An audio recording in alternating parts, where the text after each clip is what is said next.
In an interview on Al Arabiya's program Point of Order, Naqtat Nizam, the leader of the Kumala, the Kurdish Iranian opposition, Abdullah Muhtadi, told presenter Hassan Mawad that all the Iranian Kurds want is basic political, cultural, and national rights from the international community.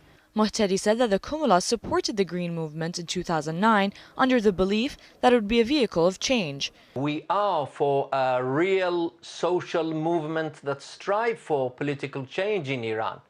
But in general, the Kurdish people and other ethnic minorities really didn't take part in that movement as much as we wanted or as much as was expected, because mainly because the Green Movement did not have any particular idea or promise how to solve the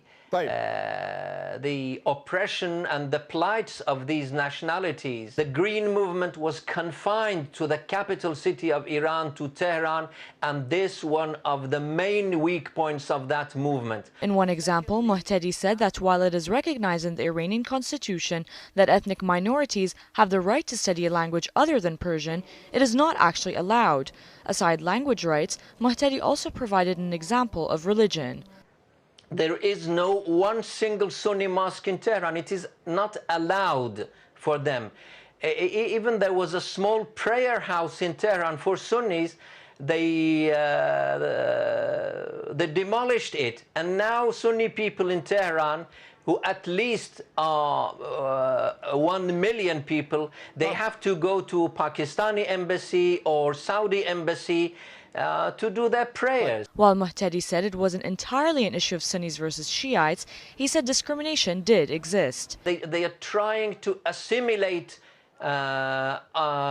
believers of other sects of Islam or believers of other religions. So there is a huge religious as well as ethnic discrimination in Iran. When asked if the ultimate goal for Iranian Kurds was a bigger Kurdish state, Muhtadi disagreed. He said federalism, in his opinion, was the only way to achieve a united Iran. First of all, there is a solid fact that along with Persian-speaking people, we have 5 different ethnic groups or nationalities in Iran who have their own mother tongue, their own culture, and they live on their own land. So I think if we can reach a compromise on regional federalism, which at the same time is more or less federalism on the basis of different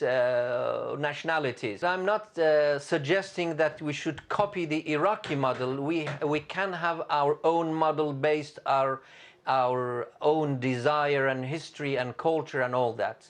According to Muhtadi, it is in the interest of the Arab world and Turkey to support the Iranian democratic movement, in particular the Kurdish movement and other elements, as well as improve neighborly ties. Financial support is another reason for Kurdish Iran to look to its neighbors, with Muhtadi adding that the party does not seek international, specifically Western, intervention. Muhtadi concluded that the pursuit in fulfilling goals for the Kurdish people surpasses the conflicts the Iranian regime has with the rest of the international community.